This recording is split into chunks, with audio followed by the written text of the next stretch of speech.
วัดพระสิงห์วรมหาวิหารขอจวนเจริญพรมายังศรัทธานาบุญทุกท่านร่วมบำเพ็ญมหาพลานิสงส์ถวายโคมไฟโคมประดับในงานประเวณียี่เป่งจำนวน 84,000 ดวงตามจำนวนสังขยานับได้แห่งพระสัทธรรมขององค์สมเด็จพระบรมศาสดาสัมมาสัมพุทธเจ้าที่ได้ตรัสสอนสั่งยังเวนยชนและเพื่อน้อมถวายบูชาพระพุทธปฏิมาองค์เอกอ้างพระพุทธสิหิงพระสิงห์หลวงเจ้ากับทั้งจักได้น้อมถวายบูชาพระมหาเจติยะพระบรมธาตุหลวงเจ้าประจำปีกัมจตามโรงงูใหญ่โคมไฟโคมพัดและโคมลอยนั้นเจ้าล้านนาใจเพื่อฮื้อแสงสว่างใจนำทางในยามค่ำคืนหรือเอาตั้งเอาแขวนไว้ในศาสนสถานที่เคารพนับถือในความศักดิ์สิทธิ์แห่งพระพุทธศาสนาเพื่อถวายเป็นพุทธบูชาธรรมบูชาสังฆบูชาตามความเชื่อความเลื่อมใสศรัทธาของชาวล้านนาที่มีวิถีชีวิตผูกพันในบวรพระพุทธศาสนามีการใจภูมิปัญญาจินตนาการประดิษฐ์เครื่องสักการะต่างๆสืบสานพัฒนาต่อยอดให้วิจิตรพิสดารยิ่งขึ้นแล้วนำมาวางตั้งหรือแขวนเพื่อบูชาสิ่งศักดิ์สิทธิ์อันเป็นอุดมมงคลที่ควรเคารพนั้นในวาระโอกาสอันดีงามที่เปี่ยมล้นด้วยความสุขนี้วัดพระสิงห์วรมหาวิหารจังหวัดเชียงใหม่ขอเจริญพรเรียนเชิญทุกท่านร่วมถวายโคม 84,000 ดวงเริ่มงานตั้งแต่วันพุธที่ 1 พฤศจิกายนพุทธศักราช 2566 จนถึงวันเสาร์ที่ 6 มกราคม พุทธศักราช 2567 เพื่อจันโลงสืบทอดพระพุทธศาสนาและวัฒนธรรมประเพณีอันดีงามนี้เพื่อให้เกิดความจำเริญมั่นคงรุ่งเรืองในชีวิตเจริญลาภเจริญยศเจริญใจเจริญยิ่งขึ้นไปตราบกาลนานนั้นแด่เตอสวา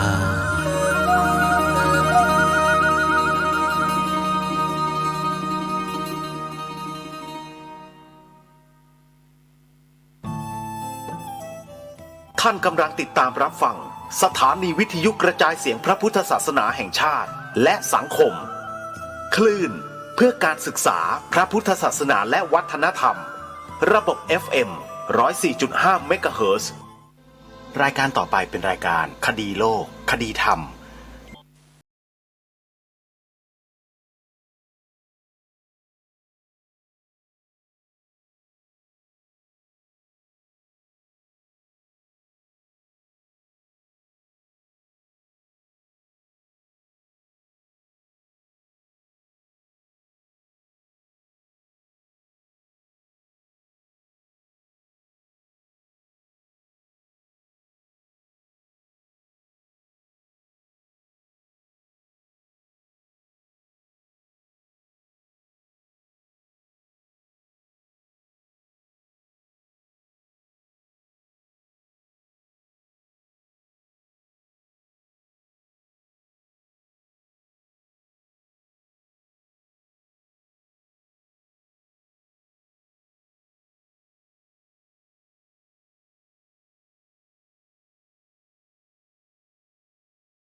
ประจำจังหวัด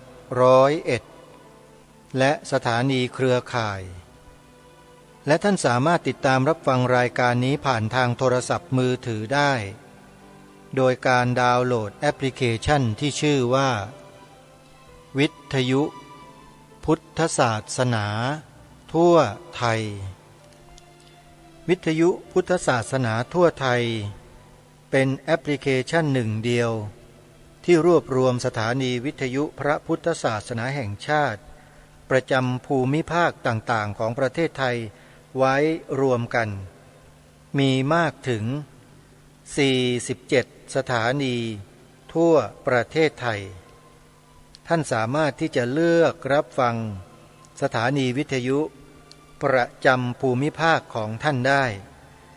ไม่ว่าจะเป็นภาคเหนือภาคอีสานภาคกลางภาคตะวันออกภาคตะวันตกภาคใต้มีสถานีวิทยุทุกภูมิภาคอยู่ในแอปพลิเคชันนี้แล้วใครที่บอกผู้อื่นให้ดาวน์โหลดผู้บอกนั้นได้บุญทั้งกลางวันและกลางคืนขอเชิญชวนศรัทธาสาธุชนร่วมสนับสนุนทำบุญสร้างมหาอุโบสถวัดป่าจริยธรรมซึ่งรอสาธุชนร่วมบุญกันอย่างต่อเนื่องงานบุญกฐินเมื่อครั้งที่ผ่านมานั้นมีงบประมาณในการก่อสร้างเพียงน้อยนิดท่านสาธุชนไม่เพียงพอยังคงบอกบุญญาติโยมอย่างต่อเนื่องเพื่อให้ร่วมด้วยช่วยกันสร้างศาสนสถานอันทรงคุณค่าและให้คุณค่าแก่ผู้คนร่วมกันทางรายการขอเชิญชวนสาธุชนร่วมทำบุญสร้างอุโบสถดังกล่าววัดป่าจริยธรรมนั้นตั้งอยู่ที่ตำบลนาดอกคำอำเภอนาด้วงจังหวัดเลยหมายเลขโทรศัพท์ติดต่อสอบถาม082-757-5700วัดหนองกายจัดสร้างอุโบสถทรงเจดีย์พุทธคยาในปัจจุบันสาธุชนท่านใดที่ต้องการมีส่วนร่วมสร้างอุโบสถที่วัดหนองกายก็ขอเชิญศรัทธาสาธุชนร่วมบุญกันได้วัดหนองกายตั้งอยู่ที่ตำบลสันป่ายางอำเภอแม่แตงจังหวัดเชียงใหม่กำลังสร้างอุโบสถทรงเจดีย์พุทธคยาสาธุชนสามารถโทรศัพท์สอบถามรายละเอียดเพื่อร่วมบุญกันได้ที่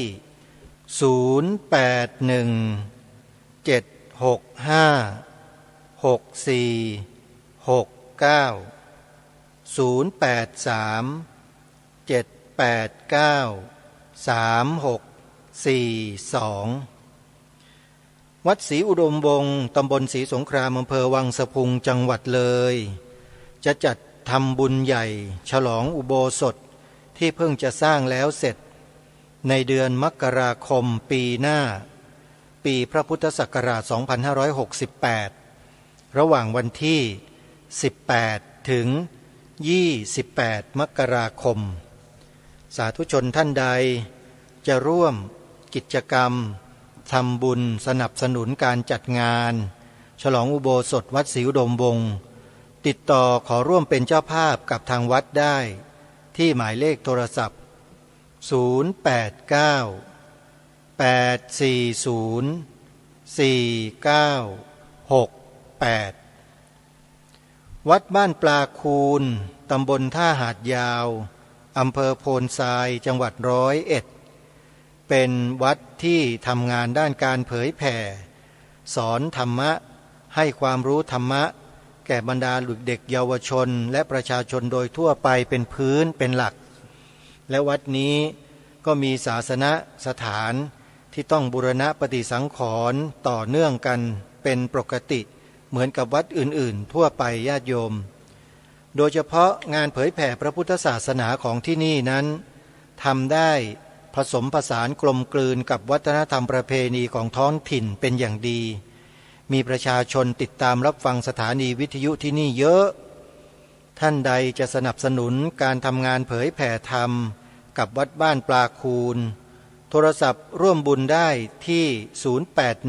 081 1839690ได้ทุกวัน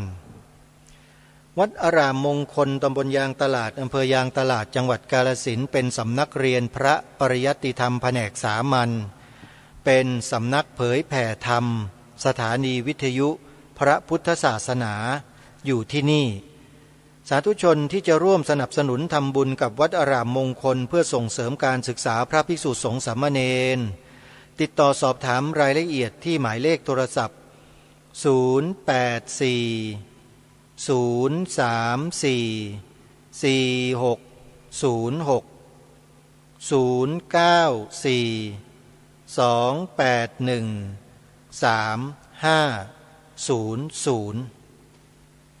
วัดสามชุกตำบลสามชุกอำเภอสามชุกจังหวัดสุพรรณบุรีกำลังสร้างสวนป่าเพื่อทำเป็นรมณียสถานสำหรับผู้ปฏิบัติธรรมได้มานั่งบำเพ็ญภาวนาอยู่ที่นี่ท่านใดจะร่วมบุญเป็นกำลังในการซื้อที่ดินสร้างศาสนสถานแห่งนี้เพิ่มเติมติดต่อสอบถามที่หลวงพ่อเจ้าอาวาสพระครูสุวรรณวิจิตรโดยตรงที่หมายเลขโทรศัพท์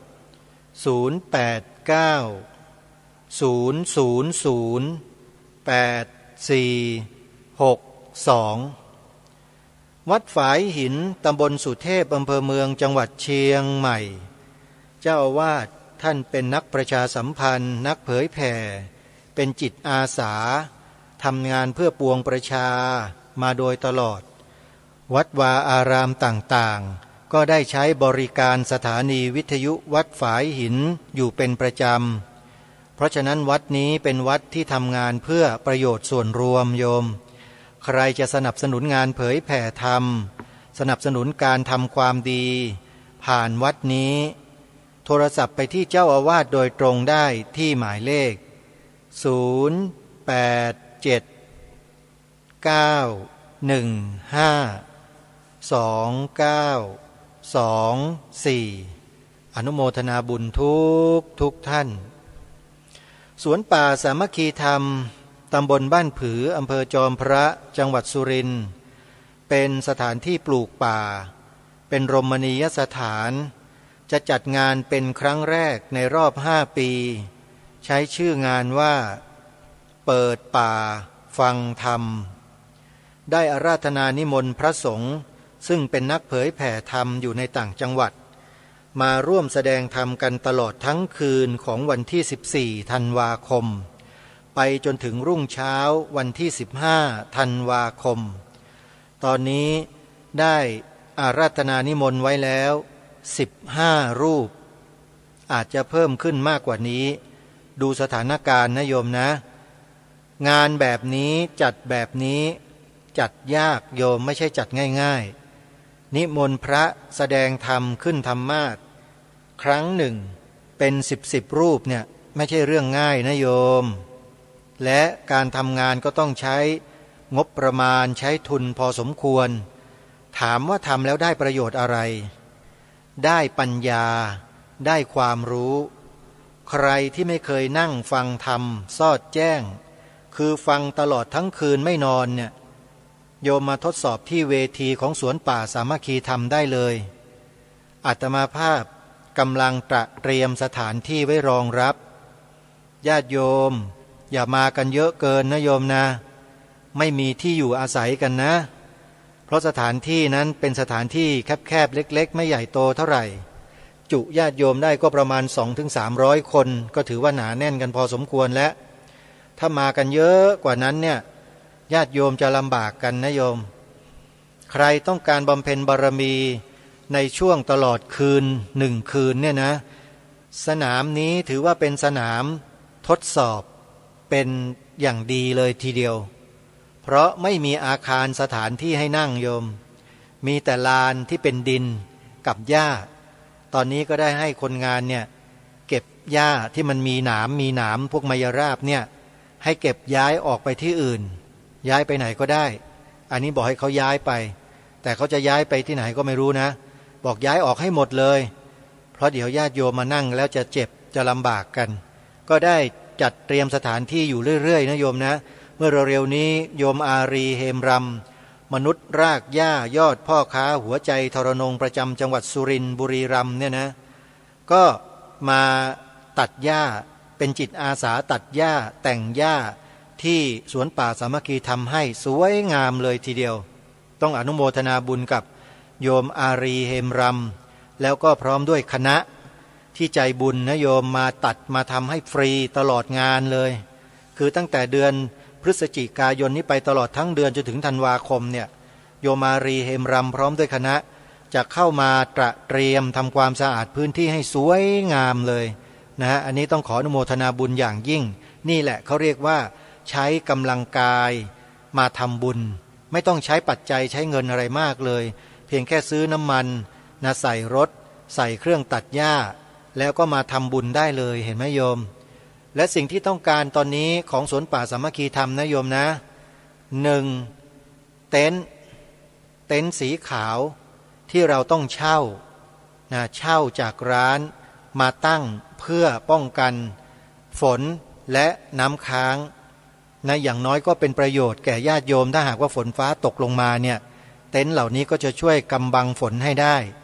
อาตมาภาพก็จะเช่ามาจำนวนประมาณ10เต็นท์โดยประมาณนะโยมนะอาจจะไม่ถึงหรืออาจจะเกินนิด10เต็นท์เพื่อให้อำนวยความสะดวกกับลานธรรมนะแล้วก็โรงครัวแล้วก็เต็นท์ที่พักของเจ้าหน้าที่ของจิตอาสานะเราไม่มีอาคารให้พักนะโยมต้องขอบอกกับญาติโยมก่อนนะเพราะที่สวนป่าสามัคคีธรรมเนี่ยเราไม่มีความสามารถในการจะสร้างอาคารใหญ่โตได้เพราะต้องใช้งบประมาณเยอะมากๆเลยโยมก็เลยไม่ได้สร้างอะไรปล่อยให้พื้นที่เนี่ยเป็นธรรมชาติแท้ๆมีแค่นำดินมาถมให้เป็นสถานที่พอจะใช้งานได้เท่านั้นเองสูงขนาดไหนจากพื้นที่เดิมเนี่ยโยมไปดูได้เลยนะที่สวนป่าอาตมาภาพเนี่ยถมดินขึ้นมาประมาณเกือบตะโพกนี่แหละนะสูงประมาณนี้เกือบ1 เมตรหรือ1 เมตรเศษนะเพื่อที่จะไม่ให้น้ำนั้นท่วมขังได้แล้วก็จะได้ใช้ประโยชน์ในการฟังเทศน์ฟังธรรมสนทนาธรรมกันในโอกาสต่างๆนะฮะและครั้งนี้ก็เป็นการจัดงานครั้งแรกแน่นอนละโยมการจัดงานครั้งแรกด้วยเนี่ยก็จะต้องมีข้อบกพร่องเป็นธรรมดาอาตมาภาพก็ต้องขออนุโมทนากับญาติโยมนะที่เข้าใจกันขอเพียงแค่ความเข้าใจโยมอาตมาภาพก็สามารถที่จะทำงานได้แล้วนะก็ใครที่จะร่วมเป็นเจ้าภาพนะไม่ว่าจะเป็นโรงทานน้ำดื่มเป็นเจ้าภาพเต็นท์เช่าเนี่ยหลังละ 3,000 บาทคุณโยมแม่อัมพาอัศวพัฒน์ได้บริจาคค่าเช่าเต็นท์มาแล้ว2 หลังคุณโยมอาภากรนะจันสีทองนะโยมอาภากรจันสีทองอยู่ที่พระนครศรีอยุธยาก็ร่วมบุญมาแล้ว1 หลังโยมอารีเฮมรำก็ร่วมบุญมาด้วย1 หลังเหมือนกันก็ตอนนี้เป็นว่าเต็นท์เนี่ยเราเช่าได้แล้วนะมีค่าเช่าให้แล้ว4 หลังโยมก็ยังขาดอยู่ประมาณสัก6 หลังยังไม่มีเจ้าภาพใครจะร่วมเป็นเจ้าภาพเต็นท์เช่าเพื่อจัดงานเปิดป่าฟังธรรมในครั้งนี้ก็ขอเชิญได้ญาติโยมติดต่อมาที่อาตมาภาพได้เลยนะหมายเลขโทรศัพท์เป็นเบอร์พร้อมเพย์ในตัว0 9 4 6 6 2 6 9 3 5 0 9 4 6 6 2 6 9 3 5หรือท่านใดจะร่วมบริจาคสมทบเป็นกองทุนจัดสถานที่ในเบื้องต้นอาตมาภาพยินดีที่จะรับบุญนั้นนะโยมนะโอนปัจจัยเข้ามาทำบุญได้เลย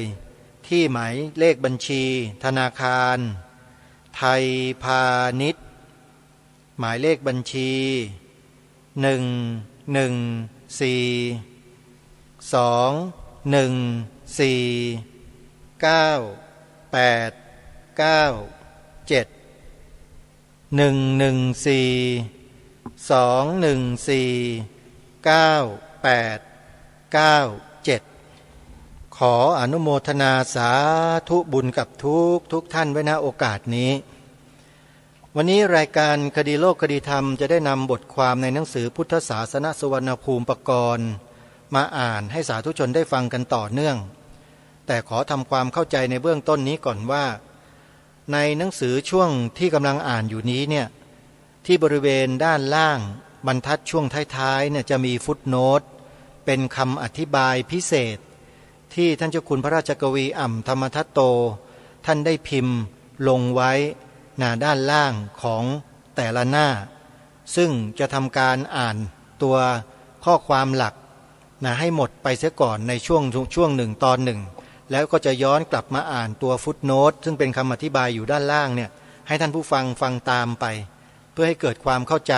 ในเนื้อหาที่เราได้ฟังจบไปนั้นด้วยนี่ทำความเข้าใจกันแบบนี้นะโยมนะวันนี้จะมาขอเริ่มถึงการถอดความแผ่นกระเบื้องจานที่ท่านเจ้าคุณพระราชกวีอ่ำธรรมทัตโตท่านได้รวบรวมสิ่งเหล่านี้ไว้แล้วถอดความออกมาให้พวกเราได้ฟังกันเป็นภาษาโบราณแท้ๆเลยเมื่อ 2,000 กว่าปีมาแล้วท่านผู้ฟัง2,000 กว่าปีแผ่นกระเบื้องจานเนี่ยมีจารึกเอาไว้บอกไว้ชัดว่าทำการจารึกเมื่อปีพระพุทธศักราช264ปีพศ264ท่านผู้ฟังนั่นก็หมายความว่ามีอายุประมาณ 2,300 กว่าปีแล้วนะ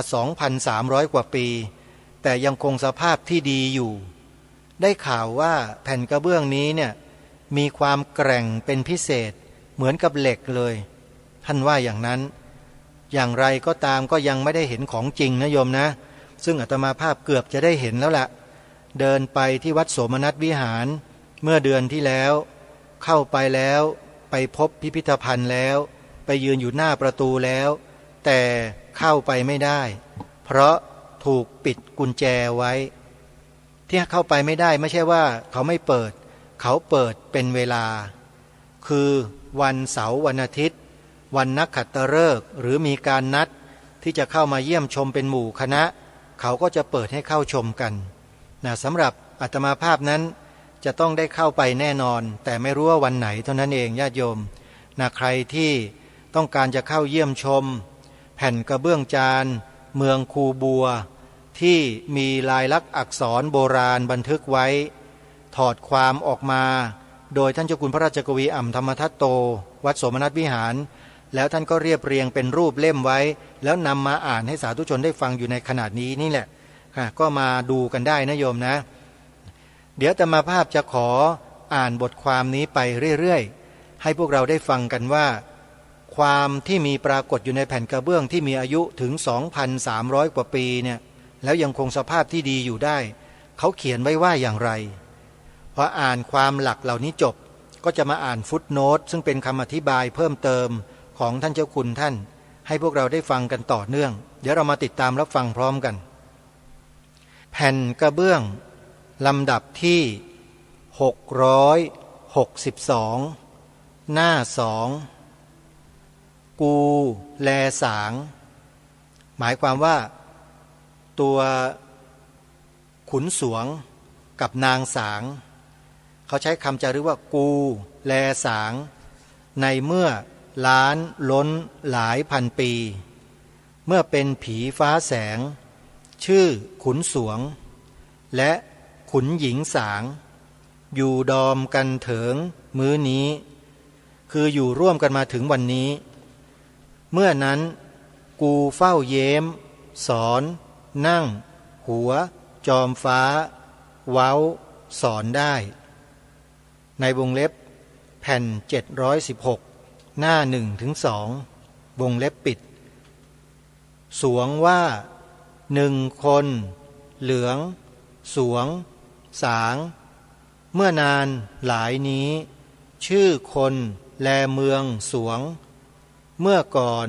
มีคนเหลืองที่หนึ่งเรานี้รู้สร้างเรือนบ้านผ้านุ่งห่มข้าวปลาหลายมีลายดูรู้กฎหมายดูผิดถูกคนเหลืองที่หนึ่งเกิดแล้วมาสอนหมู่เราเอาเข้าพวกคนเหลืองล้นหลายแล้วเข้าดวงแสงเมื่อนั้นสางแลกูมั่งคั่ง เหลืออยู่นั้นเศร้าไส้เกิดหมายความว่าเหลืออยู่ยังมาเกิดคนเหลืองหายเมื่อนานมาหมู่มึงเกิดมากคิดมากสร้างมากเอาหลายมีเหลือคนเมืองสวงเถิงเมืองอื่นฆ่ากันตายทั่วหนาวร้อนคนกลัวหนีเข้าถ้ำป่าเขาเมื่อเมืองเงียบตายหมดคนเหลือออกมาเห็นกันแม้กลัวชวนเข้าถ้ำอยู่ถ้ำบ้านเมืองสิ้นผ้าหายลืมทำเอาใบไม้นุ่งห่มเป็นกันมาความย่อหน้านี้ก็จบแต่เพียงเท่านี้ท่านผู้ฟังนี่คือภาษาที่ถอดความจากแผ่นจารึกโบราณเป็นปกติพวกเราฟังก็ไม่ค่อยเข้าใจกันหรอกอาตมาภาพก็ไม่เข้าใจเหมือนกันต้องรอไปอ่านคำอธิบายของท่านเจ้าคุณที่อยู่ด้านล่างของบทนี้นะฮะแต่มันมีรูปภาพอยู่รูปหนึ่งเป็นรูปภาพของแผ่นกระเบื้องจานท่านผู้ฟังแต่เป็นภาพขาวดำแล้วก็มีตัวลายหนังสือเนี่ยเขียนตวัดไปไม่เป็นระเบียบอะมองดูแล้วไม่เหมือนกับตัวหนังสือปัจจุบันเลยแต่ว่ามีความที่จารึกเอาไว้ด้านข้างๆภาพนะท่านเขียนเอาไว้บอกว่าอย่างนี้เป็นคำที่อยู่ในแผ่นกระเบื้องนะโยมตั้งใจฟังนิดหนึ่งสือไทยเล่าขุนสวงสิงห์ไทยงามขุนสวงว่าหนึ่งคนหลวงสวงสางเมื่อคนหลายนี้ชื่อคนแลเมืองสวงเมื่อก่อนมีคนเหลืองเรานี้รู้สร้างเรือนบ้านผ้านุ่งห่มข้าวปลาลายดูรู้อ่านกฎหมายดูผิดถูกคนเหลืองเกิดมาหาสอนหมู่เราเข้าคนเหลืองล้นหลายแล้วเข้าดวงแสงเมื่อนั้นสางแลกูมั่งคั่งเหลืออยู่นั้นเศร้าไส้เกิดและนี่ก็เป็นความที่มีปรากฏอยู่ในแผ่นกระเบื้องจานเป็นภาษาไทยล้วนๆเลยท่านผู้ฟังแต่ตัวลายสือที่มองเห็นด้วยตาตัวเองณขณะนี้เนี่ยที่ปรากฏเป็นแผ่นกระเบื้องจานถูกถ่ายภาพแล้วก็พิมพ์ลงในหนังสือมองไม่ค่อยชัดตัวหนังสือนั้นจะตวัดไปตวัดมานะโยมนะถ้าคนไม่มีความรู้ความเข้าใจชำนาญเนี่ยจะอ่านหนังสือเหล่านี้ไม่ออกเลยนะจึงไม่แปลกอะไรนะที่คนในยุคนั้นเมื่อเห็นแผ่นกระเบื้องจานนี้เยอะๆก็จับไปโยนไปทำถนนบ้างเอาไปทำรางรถไฟบ้างเยอะแยะเป็นหลายๆแสนหลายๆล้านแผ่นเลยมั้งเยอะมากจริงๆนะฮะซึ่งท่านเจ้าคุณท่านได้กล่าวไว้ในบทคำนำทีนี้มาดูในย่อหน้าต่อไปเป็นแผ่นกระเบื้องจานอีกแผ่นหนึ่งเป็นแผ่นที่716มีบันทึกไว้อย่างไรเดี๋ยวลองมาฟังกันดูนะแผ่นกระเบื้องจานลำดับที่716หน้าหนึ่งนี้เป็นระยะการเมื่อ 6,600 ปีมาแล้วเป็นตอนที่ขุนสือไทยและขอมฟ้าไทยได้คิดลายสือไทยสำเร็จเรียบร้อยแล้วได้เชิญขุนสวงและนางสางมาทรงไทยงามได้เล่าเรื่องเมื่อต้นกับพุทธันดรที่หนึ่งในการก่อนพุทธกาลนี้ขุนสวงเรียกพระพุทธว่าคนเหลืองหนึ่งเส้นหนักบนเป็นลายสือไทยว่าหนึ่งมุมล่างซ้ายจะเห็นเส้นอ่านเป็นเลขได้ว่าหนึ่งขุนสือไทยและขอมฟ้าไทยได้ทำเครื่องหมายรู้ไว้ให้เห็นอย่างแจ้งชัดตัวเลือนมากอ่านได้ความอย่างนี้ในย่อหน้าแรกท่านก็อธิบายถึงตัวอักษรในลักษณะของตัวอักษรว่าเขียนไว้อย่างนี้อ่านว่าอย่างไรนั่นก็หมายความว่าขุนสวงและนางสางเนี่ย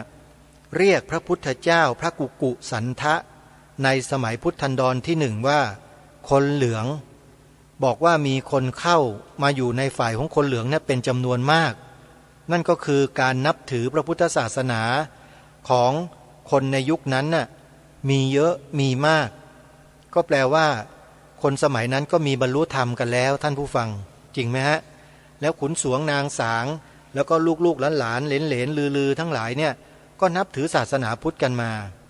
อันนี้ว่าตามหลักฐานที่ปรากฏนี้นะโยมนะเป็นการตั้งข้อสันนิษฐานไว้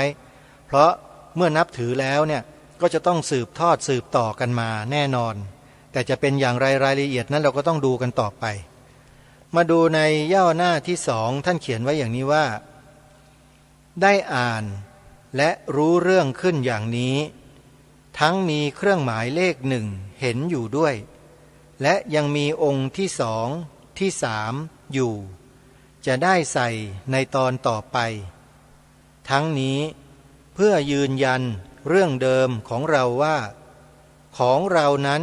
มีอยู่แล้วได้พบจึงได้นำเอามาเปิดเผยได้เป็นเรื่องของไทยทั้งยืนยันว่าไทยนี้มีอยู่แล้วทั้งทราบเรื่องของไทยมาด้วยวิธีการเชิญมาทรงให้เล่าบอกกับทั้งคิดลายสือบันทึกเรื่องราวไว้เพื่อให้คนรุ่นหลังๆได้ทราบกันอย่างที่ปรากฏมานี้เพราะเหตุที่ได้เหลือมาถึงจึงทราบได้ถ้ามิฉะนั้นแล้วก็คงไม่มีความรู้เรื่องทั้งนี้ผลของกรรมคือการกระทำไว้ได้ประโยชน์ทั้งในอดีตมาถึงปัจจุบันและคงไปในอนาคตอีกนับว่าเป็นประโยชน์ยอดอุดมคติทีเดียวย่อหน้านี้ก็จบแต่เพียงเท่านี้นะฮะท่านเจ้าคุณก็ยืนยันนะว่าไทยเรานี้มีอยู่แล้วมีมาตั้งแต่พุทธันดรแรกสืบเชื้อกันมาจนกระทั่งถึงปัจจุบันนี้ท่านผู้ฟังแต่นักประวัติศาสตร์ต่างชาติพวกชาวฝรั่งในยุคนี้เนี่ยเขาบอกว่าแถวประเทศไทยเราเนี่ยเป็นทะเลไม่มีพื้นดินหรอกเขาว่าอย่างนั้นเมื่อกี่หมื่นปีกี่แสนปีมาแล้วเนี่ยท่านว่าอย่างนั้นนะแต่หลักฐานที่ปรากฏมนุษย์ในสมัยต้นกลับก็ดีหรือว่ามนุษย์ยุคหินเก่ามีหลักฐานที่เป็นเครื่องมือเครื่องใช้ปรากฏอยู่บนแผ่นดินไทยเราเนี่ยหลายต่อหลายแห่งเลยนั่นก็แปลว่าที่นี่มีมนุษย์มีแผ่นดินมีต้นไม้อยู่เดิมแล้วน้ำทะเลจะท่วมเข้ามาเมื่อไหร่อย่างไรนั้นอยู่นานแค่ไหนไม่ทราบ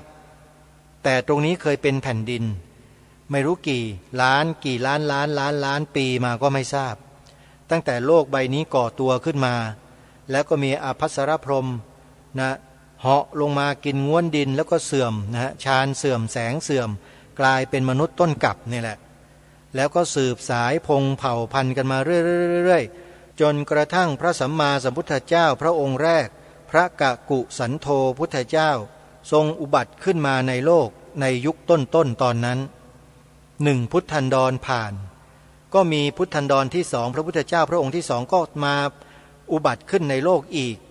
ก็คือพระพุทธเจ้าโกนาคมณะหรือโกนาคมโนพุทธเจ้าเมื่อพ้นสิ้นพุทธันดรที่สองก็เกิดพระสัมมาสัมพุทธเจ้าทรงอุบัติขึ้นมาอีกพระองค์คือพระกัสสโปพุทธเจ้าหรือพระพุทธเจ้ากัสสปะเห็นไหมฮะกกุสันโธโกนาคมโนกัสสโป3 องค์แล้วพอหมดพุทธันดรที่3เริ่มพุทธันดรที่4นี้พุทธันดรที่4มาเริ่มเมื่อสมัยที่ประเทศไทยเรามีชื่อประเทศว่าเมืองทองแล้วพอพระสัมมาสัมพุทธเจ้าทรงอุบัติขึ้นมาตรัสรู้ธรรมแสดงธรรมเสร็จพระเจ้าทัพไทยทองกับนายบุญได้เดินทางไปที่ชมพูทวีปคือประเทศอินเดียในปัจจุบันเนี้ยซึ่งเป็นที่ประทับของสมเด็จพระสัมมาสัมพุทธเจ้าที่เมืองราชคฤห์แล้วเข้าไปกราบถวายสักการะพระสัมมาสัมพุทธเจ้าถึงที่ประทับในวัดพระเชตวัน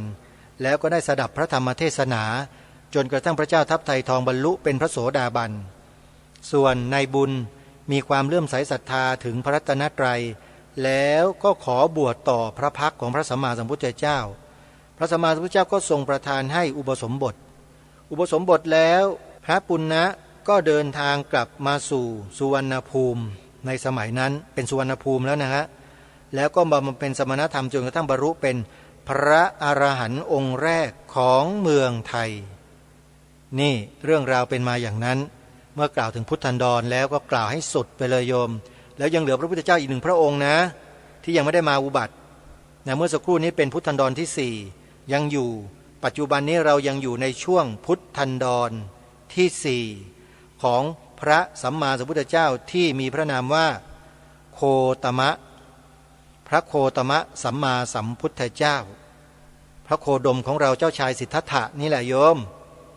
พวกเราเนี่ยมีบุญกันนักที่ได้อยู่ในพุทธันดรของพระสัมมาสัมพุทธเจ้า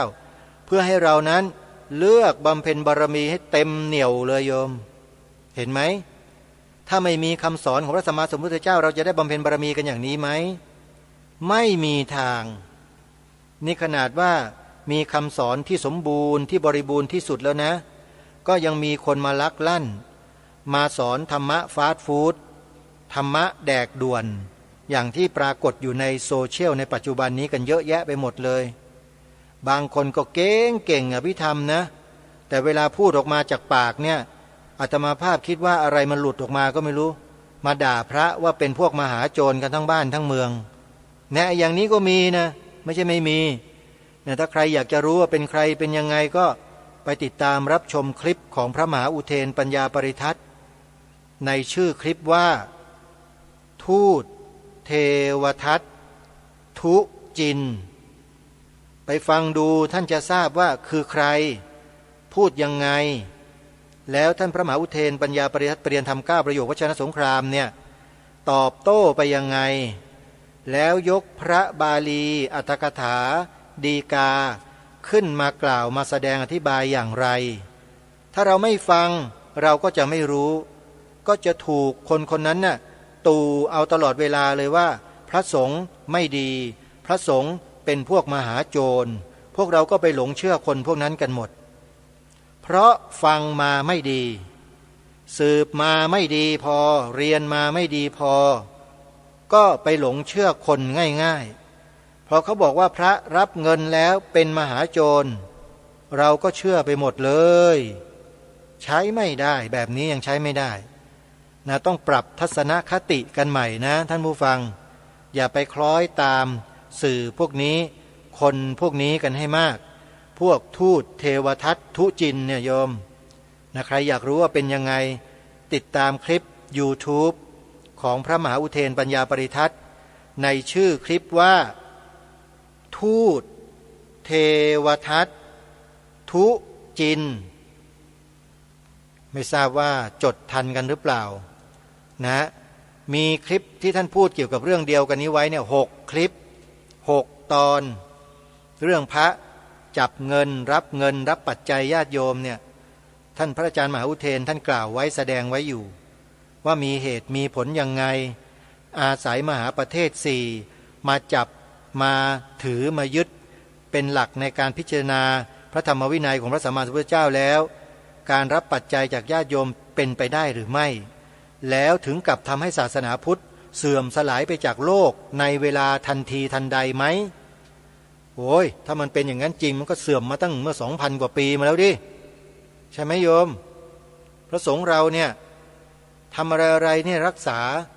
เหมือนกับเป็นผนังนะเหล็กผนังทองแดง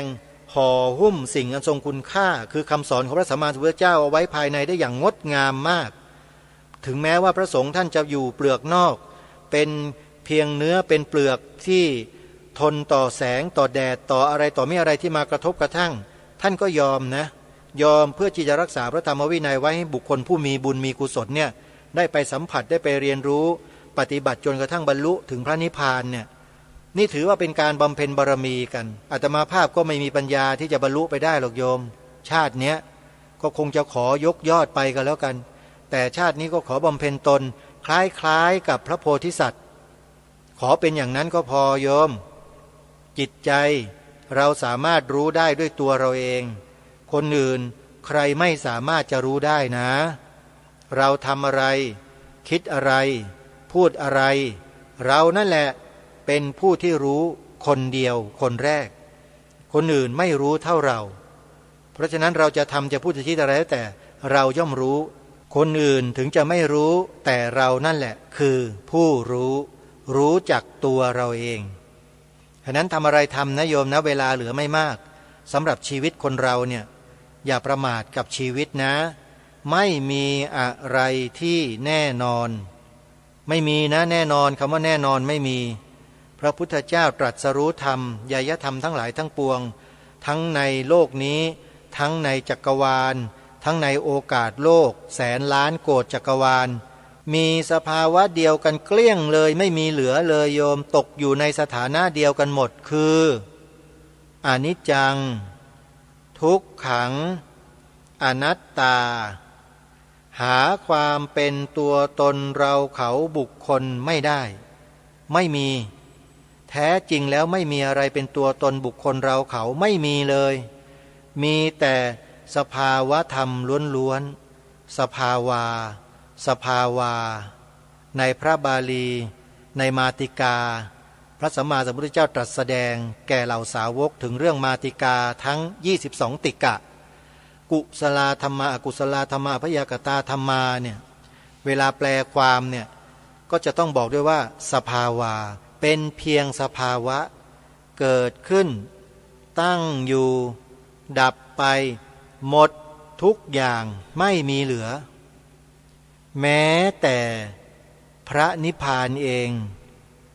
มีครูบาอาจารย์ของเรานี่แหละท่านบอกว่าเป็นอนัตตาท่านสาธุชนทุกท่านถ้าพระนิพพานเป็นอนัตตาก็แปลว่าตกอยู่ในกฎไตรลักษณ์ใช่หรือไม่นี่คือคำถามนะฮะใครจะตอบหรือไม่ตอบก็ได้ในพระบาลีที่เราสวดทำวัดเช้ากันน่ะมีอยู่ช่วงหนึ่งที่เวลาเราสวดกันท่านบอกว่าสังคิเตนะปัญจุปาทานขันธาทุกขาเนี่ยฮะในบทสังเวคะตอนเช้าเนี่ยไสยทิทางรูปูปาทานขันโทเวทนูปาทานขันโทสัญญูปาทานขันโทสังขารูปาทานขันโทวิญญาณูปาทานขันโทใช่ไหมฮะความยึดมั่นคือรูปเวทนาสัญญาสังขารวิญญาณเนี่ยแล้วก็มีความไม่เที่ยงในสิ่งทั้งห้านี้คือขันธ์ทั้งห้าไม่เที่ยงรูปังอนิจจังเวทนาอนิจจาสัญญาอนิจจาสังขาราอนิจจาวิญญาณังอนิจจังแล้วก็ลงสรุปสุดท้ายด้วยรูปังอนัตตาเวทนาอนัตตาสัญญาอนัตตาสังขาราอนัตตาวิญญาณังอนัตตาสรุปความว่าสัพเพสังขาราอนิจจาสัพเพธัมมาอนัตตาติสัพเพธัมมานัตตาผู้รู้ท่านอธิบายไว้ว่าในตำราคัมภีร์พระพุทธศาสนานะนิพพานก็คืออนัตตาแต่มีพระสงฆ์บางสำนักที่อาตมาภาพหรือกระผมได้ไปสัมภาษณ์เนี่ยท่านบอกว่านิพพานนั้นไม่ใช่อนัตตาอันนี้ฟังไว้เฉยๆนะอย่ามาเถียงอย่ามาทะเลาะกันเรื่องนี้นะท่านผู้ฟังเพียงแค่นำความคิดเห็นของท่านที่มีความเข้าใจแตกต่างกันมาบอกว่ามีอยู่ในพุทธศาสนาของเรานี่แหละแล้วก็มีแบบกล้าหาญเด็ดเดี่ยวด้วยท่านนี้ขออนุญาตสงวนนามท่านไว้ก่อนแต่ผู้ดำเนินรายการนี่แหละเป็นผู้ไปสัมภาษณ์ท่านบันทึกคลิปเอาไว้ทั้งหมดเลยแล้วท่านกล่าวสิ่งเหล่านี้เอาไว้ใครต้องการจะดูเข้าไปในช่องของอาตมาภาพช่อง YouTube นะช่อง YouTube ของอาตมาเนี่ยพิมพ์คำว่าสวนป่าสามัคคีธรรมแล้วจะมีสัญลักษณ์ของช่องเป็นรูปสิงโตนะเป็นรูปสิงโตเนี่ยอยู่ในพื้นสีฟ้าเป็นสิงโตของวัดป่ามหาวันโยมที่อินเดียอาตมาภาพไปอินเดียแล้วถ่ายรูปไว้แล้วก็นำภาพนี้แหละมาทำเป็นโลโก้ของช่อง YouTube ช่อง YouTube ของอาตมานั้น เขียนเป็นภาษาอังกฤษพิมพ์ใหญ่เป็นอักษรภาษาอังกฤษพิมพ์ใหญ่นะชื่อช่อง DDTV CFM 8875 DDTV CFM 8875เขียนติดกันหมดเลยเป็นอาราบิกนะเป็นเลขอาราบิกเป็นพยัญชนะอักษรภาษาอังกฤษพิมพ์ใหญ่โยมพิมพ์คำนี้นะก็จะเจอช่องหรือถ้าจะหาง่ายๆก็คือสวนป่าสามัคคีธรรมแล้วคลิปที่โหลดไว้ในช่องนี้จะขึ้นมาพอคลิปขึ้นมาโยมก็ดูโลโก้ที่ช่องเป็นรูปสิงโตพื้นสีฟ้าหรือเปล่าสิงโตหัวเดียวนะเป็นสิงโตแกะสลักด้วยหินทรายของพระเจ้าอโศกมหาราชนั่นแหละของแท้เลยนั่นแหละโยมก็แตะเข้าไปที่ช่องนั่นแหละและเดี๋ยวช่องจะขึ้นมาพอขึ้นมาก็เลือกไปที่คำว่าวิดีโอในแถบสถานะด้านล่างเนี่ยที่อยู่ตรงกลางนะฮะด้านล่างของโลโก้อะแตะคำว่าวิดีโอแล้ววิดีโอจะขึ้นมาเต็มไปหมดเลยโยมก็ไปเลือกดูเอานี่วิธีการเข้าไปสู่ช่อง YouTube ฮะบางคนไม่รู้เปิดดูอย่างเดียวแต่จะเข้าไปในช่องเขาจะไปค้นหาวิดีโอดีๆของช่องเข้าไม่เป็นวันนี้ก็เลยถือโอกาสแนะนำญาติธรรมญาติโยมหรือผู้ที่ท่านยังไม่เข้าใจวิธีการเข้าชมนะก็บอกเอาไว้อย่างที่กล่าวมานี่แหละยกตัวอย่างช่องที่อาตมาภาพหรือกระผมเป็นเจ้าของใน YouTube คือ DDTV CFM 8875ให้ทุกท่านได้ทราบเพื่อจะได้เข้าไปดูไปชมกันก็ทำตามที่บอกนะโยมนะอ้าวเหลือบดูเวลาหมดอีกแล้วท่านผู้ฟังก็เลยอ่านได้แค่นิดเดียววันนี้กะว่าจะอ่านย่อหน้าต่อไปก็เลยไม่ได้อ่านเลยไม่เป็นไรเดี๋ยววันพรุ่งนี้มาเริ่มต้นหน้านี้กันใหม่เลยนะเริ่มต้นที่แผ่นกระเบื้องจานลำดับที่716นะฮะ716หน้าหนึ่งเดี๋ยวพรุ่งนี้มาว่ากันต่ออย่าลืมท่านสาธุชนวันที่14-15ธันวาคมนี้นะ14-15ธันวาคม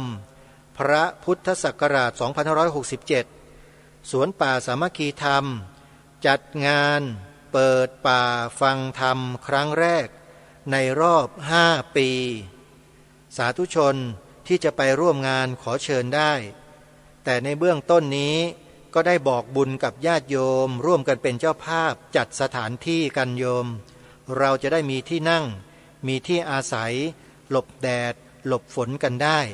นะมีการเช่าเต็นท์ไม่เกิน10 หลังแล้วก็มีโรงทานน้ำดื่มระบบไฟฟ้าระบบน้ำถนนหนทางพื้นที่ต้องปรับปรุงหญ้าก็ต้องตัดต้องทำต้องจัดอะไรต่างๆเยอะแยะไปหมดเลยใครจะร่วมทำบุญสนับสนุนการจัดงานโยมโอนปัจจัยมาร่วมบุญได้ที่ธนาคารไทยพาณิชย์หมายเลขบัญชี11421949897ชื่อบัญชีพระปลัดนรงฤทธิ์ธนาคารไทยพาณิชย์เลขบัญชี11421949897ขออนุโมทนาบุญทุกท่านกราบขอบพระคุณท่านผู้อำนวยการสถานีวิทยุพระพุทธศาสนาแห่งชาติประจำจังหวัดเชียงใหม่จังหวัดเลยจังหวัดกาฬสินธุ์จังหวัด101จังหวัดสุพรรณบุรีขอให้ท่านมีสุขภาพแข็งแรงทุกท่านทุกองค์ทุกรูปทุกนามให้ญาติโยมสาธุชนที่ติดตามรับฟังรายการมีความสุขความเจริญมีสุขภาพแข็งแรงร่ำรวยแบบไม่รู้ตัวนะโยมนะอนุโมทนาบุญทุกท่านวันนี้เวลาของรายการหมดท่านผู้ฟังต้องขอสมมุติยุติรายการไว้แต่เพียงเท่านี้พบกับรายการได้ใหม่ในวันต่อไปขอความสุขความสวัสดีในธรรมแห่งองค์สมเด็จพระบรมศาสดาสัมมาสัมพุทธเจ้าจงปรากฏเกิดมีขึ้นในจิตใจของท่านผู้ฟังทุกท่านทุกคนเทินขอเจริญพร กล้าคิดก็ต้องกล้าทำอย่ากลัวถ้าทำความดีเร่งศึกษาปัญหาให้ทันท่วงที